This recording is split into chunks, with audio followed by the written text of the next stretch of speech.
Well, here's a question for you. Why did Egyptian contractors sign a contract to rebuild Gaza back in 2021? Why did Egypt start building a massive open-air prison on their land back in 2014, right next to the border crossing with Israel? It's almost as if someone knew exactly what was about to happen to Gaza years before it actually happened. How could they make money off of this, right? Just like Ukraine, of course. On this show, we don't believe in coincidences. We'll get to this piece of the story here in a second. But first, in southern Gaza, is southern Gaza about to be turned into a massive graveyard? It sure seems that way. Right now, the world is watching the small city of Rafah at this hour, which at least I'm watching it. I hope the rest of the world is paying attention to what's about to happen here. Here you go on the map. It's bisected by the border, of course, between Gaza and Egypt, right down the middle, just like Bluefield, West Virginia, and Bluefield, Virginia, right through the state lines. It is a border town in Gaza. It leads into Egypt.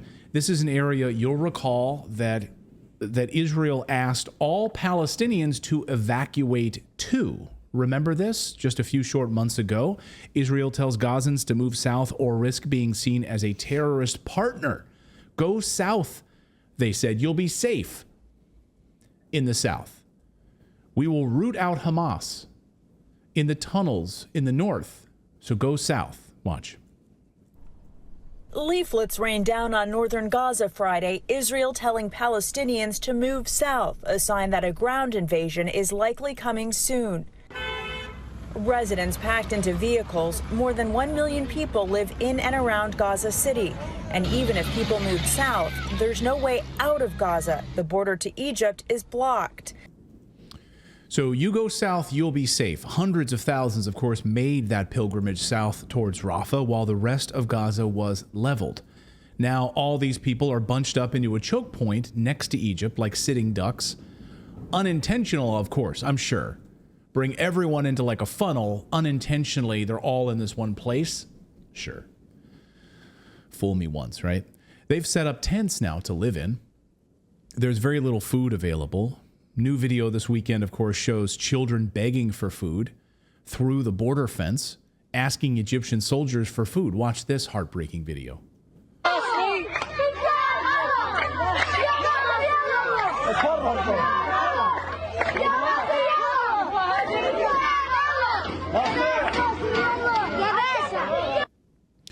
According to journalist Vanessa Beeley, who put a lot of these pieces together, in order to cross the border into Egypt, you'll need to pay the corrupt Egyptian Sinai warlord $5,000 and $2,500 per child just to cross the border.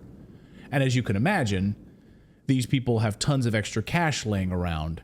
So it's very easy then for them to just pull $5,000 out of their shirt pocket and pay off a corrupt Egyptian warlord in order to cross the border to get into Egypt. Why don't they just jump the fence like they do in the United States, where instead of paying to get in, we pay you. The United States will pay you $10,000 and give you a debit card and an Obama cell phone and 3 meals a day.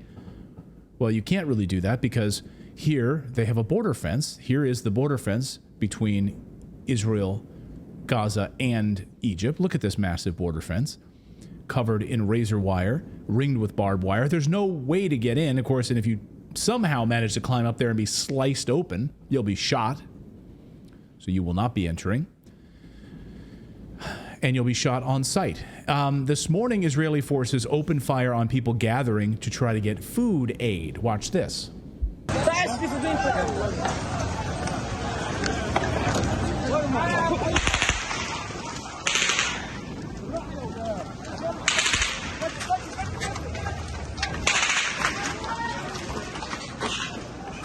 Want some food? No food for you. This weekend, we got our clearest sign yet that Israel plans to destroy the city of Rafah, along with anything that moves. The goal is to ethnically cleanse all Palestinians from this area. You can use the term genocide if you like, but ethnic cleansing is probably more appropriate, more accurate as to what's happening here, actively removing an entire population of people from a region, come hell or high water, however you're going to remove them. All of Gaza will be under Israeli control if Benjamin Netanyahu gets his way. He told CBS this weekend that Israel will, quote, maintain its operational freedom of action in the entire Gaza Strip, he said, without a time limit.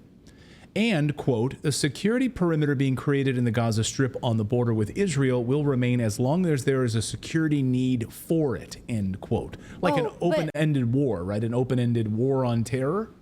No, I'm sure they'll end the security and, end their extensive powers there, right? Oh, I'm sure. All governments do that. Once the security ends and the emergency ends, right? Yeah, they'll give back that power and land, I'm sure. Exactly. What's that? I've got some bad news for you, Natalie. Oh, I don't think that's ever happened. Yeah, any government ever has ended anything. No. Okay. All right. Sorry. Ceding power back, executives ceding power back like that, not going to happen. No. Even with tens of thousands of people protesting Benjamin Netanyahu in Israel. And those have gotten louder and larger. And of course, the mainstream media is totally ignoring that story, by the way. Why? Why are they ignoring that story? It's kind of interesting. We're just asking the question, why are they ignoring it? It's not on your nightly news, though. Well, even with the talks of a ceasefire now, Netanyahu is saying we can't actually talk about a ceasefire because it will delay the ground invasion in Rafah, as if that was always the plan.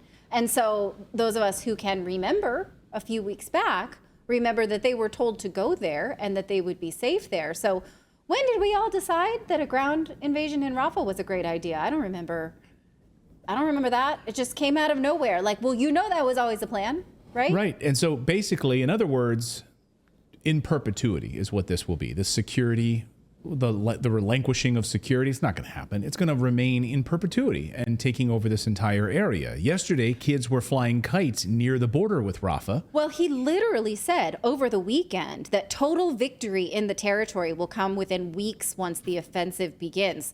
This is not even it. As horrible as it feels right now in the images that we see, it would seem they're still squatting low to jump high. Right. I like that, squat low to jump high. We're going to hear from Netanyahu in a second here, but this is what happened yesterday. Take a look at your images here. Kids are out flying kites. This is this is right there's the border wall you can see in Rafah. So kids were out flying kites because what else are they going to do? And Israeli Defense Forces decided to launch white phosphorus attacks on the people gathered there. And of course, burning many tents to the ground. White phosphorus, of course, is internationally banned. We're not allowed to use a white phosphorus. It's illegal. But come on, what does the rule of law mean in 2024? Not much. White phosphorus is a chemical compound that is self-igniting. So when it contacts air or oxygen, it's hot enough to burn anything it touches, which becomes fuel for the fire, like human skin, clothing, tents. Well, what do you think this phrase means, that we will maintain operational freedom? It means you will not be telling us what to do, period. We don't care who says boo, how powerful they are. We don't give an F. We're going to do what we want. Operational freedom. So before this interview, and you can watch it in Netanyahu's face, like he's like, I run the United States. He's like, I tell U.S. Congress what to do. Joe Biden is a meat puppet. I control the show. I'm Benjamin Netanyahu. I do everything. He's in total control. And watch him in this interview. He's basically telling, we're not going to be told what to do by anybody. This is what we're going to do. Listen to his response about how long this will take and what's about to happen in Rafah to these people. But understand that unless we have total victory, we can't have peace. We can't leave Hamas in place. We can't leave a quarter of Hamas battalions in Rafah and say, well, that's fine. On the issue of the hostages, as you know, time is of the essence here. So if this deal happens and there are 6 weeks of calm that go with it, does that provide an opening to end this war, or will you still go into southern Gaza, into Rafah, regardless? Yeah, well, victory is within reach, and you can't have victory until you eliminate Hamas. Hamas is a terrorist organization that...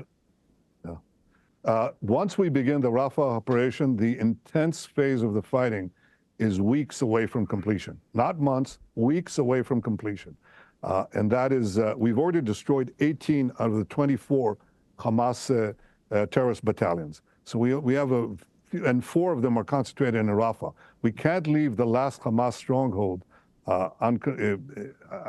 without taking care of it. Obviously, we have to do it. But understand, too, that I've asked the Army to submit to me a double plan. First, to evacuate, to enable the evacuation of the Palestinian civilians in Gaza, and obviously, second, to destroy the remaining Hamas battalions. That gets us a real distance towards the completion of our victory, and that we're not going to give it up. We're not going to give it up. Once we get started, he says. Once the intense part hasn't started. Yeah, well, my point is, the intense part hasn't started. Like we haven't even seen the intense part yet. That's why I'm saying all the world right now is paying attention to this. Ireland paying attention to this. Countries across Europe are paying attention to this and saying, enough is enough here. This is going to be an absolute bloodbath. Go ahead, Philip. I want to know which one of the military generals on that double plan put using white phosphorus on civilians as part of the relocation portion of that double plan they have to evacuate the refugees. Where was that written down? Right, and also this is, absolute journalistic. What's the word I'm looking for here? Faff. Garbage. I don't know what the phrase I'm looking for. You don't ask that question of him? Like, why are they using white phosphorus? We have the video of it. How is that? It's illegal. How are you using this on the people in Rafah right now? By the way, you told them to go there. They have nowhere else to go. And they're not getting food and water. You sent them there. You dropped leaflets, told them to go there. And now you're also shooting them. How does this work? And they can't get through a wall because you have corrupt Egyptian warlords who won't let you through unless you pay $5,000. You see how this is working? Also, what about those hostages that you have, sir, and have had for years and years? The Israeli hostages are not the only hostages that the world should care about. So what about them? So the timing of all this is very fishy. And as I mentioned earlier, in the year 2014, 10 years ago, Egypt started kicking people out of their homes in Rafah. Let me repeat that. In 2014, 10 years ago, Egypt started kicking people out of their homes in Rafah on the Egyptian side, tearing them down. It's odd, right? Why? Why would that happen? Residents were outraged at the time, demanded the government compensate them for their seized homes. Then in the year 2021, Ibrahim al-Arjani, who is very close to the son of Egypt's President al-Sisi, was awarded the rebuilding contract for Gaza. Interesting. As Haaretz reports, Egypt's monopoly on rebuilding Gaza. So Egypt has a monopoly on rebuilding Gaza? We know this thanks to Israeli news agency Haaretz, which exposed this monopoly that Egypt has over Gaza reconstruction. Again, reconstruction. It's almost as if they knew it was going to happen, right? It's crazy. So Egypt seems very keen on making a lot of money off of this war. Then a few months ago, something even fishier happened. Construction started on a massive walled open-air prison on the Egyptian side of the border fence, being built by the same guys that are about to profit handsomely off of Gaza reconstruction. Now, here you can see cranes, wall construction beginning. This video has been shared by multiple news outlets now. We haven't independently confirmed it, to be clear, but these are being shared by other news outlets to say this is construction on this section right here next to the border wall. And to be fair, there is a lot of construction in the Sinai region, a lot of tourists, a lot of... Yeah, but this is literally next to the wall. This is adjacent to the wall and for a sole purpose. Forget all the Saudi money and everything else that's poured into other parts of the Sinai. This is specifically construction benefiting this individual that we've been talking about, al-Arjani, but also right in a partnership with Israel. And this is on the Egyptian side of the border fence at Rafah, as you can see here in white. Take a look at this satellite imagery here. So that white, keep this up on the screen for a little bit if you would, Philip, here. See the red line there. What's amazing about this is that after the 2005 Philadelphia Accord, Israel was given control over this area. Egypt gave control of its own land over to Israel. So who or what do you think will be soon living in this giant rectangle? Guys, what do you guys think? This giant wall, open air prison. Who's going to be living in this giant rectangle, or I guess you would call that a, what is that, a trapezoid? It's a trapezoid. Yeah. Trapezoid. So this is the giant open air prison that's being built right now by Egypt on the border. Who do you think is going to be living in this walled city here? Who? Oh, you guys can't guess. It's going to be the Palestinians, right? Who else is going to be living in this plush surroundings, surrounded by Israeli guards, right? Who's the surviving Palestinians? Right. Who's left over who will not be killed will wind up in this trapezoid here, the giant walled open air prison. So even CNN had the balls to expose this corruption. Excuse me, I said corruption. I meant construction. Egypt is building a new walled buffer zone more than 2 miles wide on Gaza border, satellite images show. And they took it a step further, did CNN. You can't believe this. Who is the main builder who is benefiting from building this prison and the so-called buffer zone? Yes, according to CNN, it's the same Ibrahim El Aoujani who owns some of the largest construction companies in Egypt. Now, according to the news reports, he has very close ties to Egyptian intel agency, the Egyptian intel agency, and he receives basically his marching orders from them, according to these reports. According to Vanessa Beeley, he is the man controlling this border crossing, charging $5,000 per person to cross. And according to the Sinai Foundation, they describe this massive open-air prison this way. The Sinai Foundation obtained information through a relevant source that indicates the construction work currently taking place in eastern Sinai is intended to create a high-security, gated and isolated area near the borders with Gaza Strip in preparation for the reception of Palestinian refugees in the case of the mass exodus of the citizens of Gaza Strip. Just in case. So these people will be forced out of Gaza, across the border crossing, into this new open-air prison built by Egypt and controlled by the Israeli Defense Forces. So even if they make it to Egypt, they'll still be guarded by Israel. Does anyone else find this incredibly fascinating that after the Philadelphia Accords in 2005, Egypt ceded control of their own sovereign territory, this section of land, to Israel? Like, this is Egyptian land. But Israel has control over it. Does anyone else find this interesting? I really hope you enjoyed watching this video. You know, YouTube thinks that you'll actually like this next video right here. It's personalized based on your own viewing habits. So if you watch the video, please leave a comment. Let us know what you think about it. And we will see you next time, everyone.